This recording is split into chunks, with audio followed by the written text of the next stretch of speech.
a service of CNC Worldwide.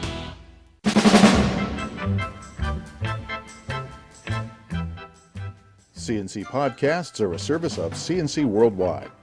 The union representing Rochester police officers has asked the State Public Employment Relations Board to put the city's police reorganization plan on temporary hold. They filed a complaint accusing the city of negotiating in bad faith. The Locust Club says it actually supports going from 2 patrol divisions back to 5 neighborhood-based patrol sections. Locust Club President Mike Mazzio says it is in the city's best interests, but he also says the city is pushing the plan too fast and the union can't get answers on questions including how officers will be reassigned and what happens to their seniority under their contract. Mazzio says these and other questions need to be negotiated. Police Chief Michael Simonelli says the city has been working on this transition for more than a year now and is ready to implement March 30th in an efficient and cost-effective manner. And Mayor Warren says she talks weekly with the Locust Club. She says change is hard and people don't necessarily want to go through the process.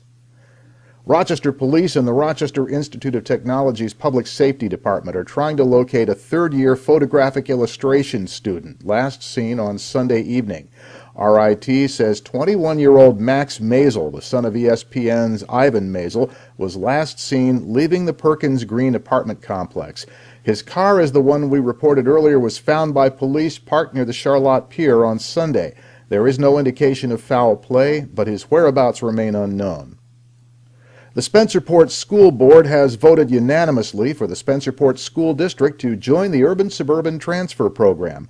That program allows a limited number of city students to attend school in participating suburban districts. It became a controversy in Spencerport when a group of parents opposed joining the program, saying they didn't want to see Spencerport students lose opportunities to city students. But after a couple of heated community meetings, the Board of Education voted 7-0 in favor of the program. They say the district has vacancies from declining enrollment that this helps to fill, and the program generates revenue for the participating schools. Here's one more traffic risk caused by extreme weather. It's making railroad crossing gates and warning signals malfunction.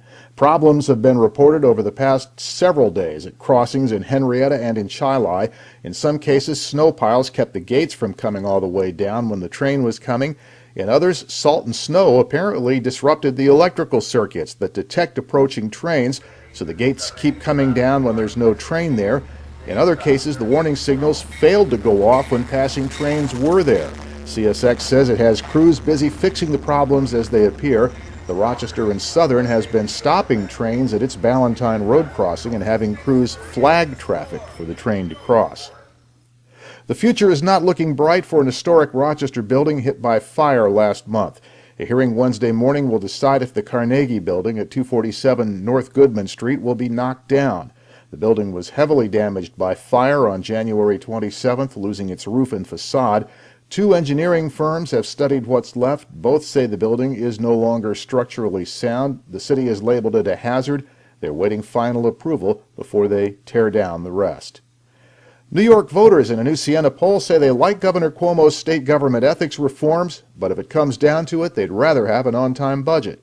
The governor has been stumping for a package of ethics reforms that would force legislators to disclose who hires them to do outside work, how much they get paid, and exactly what they did for the money.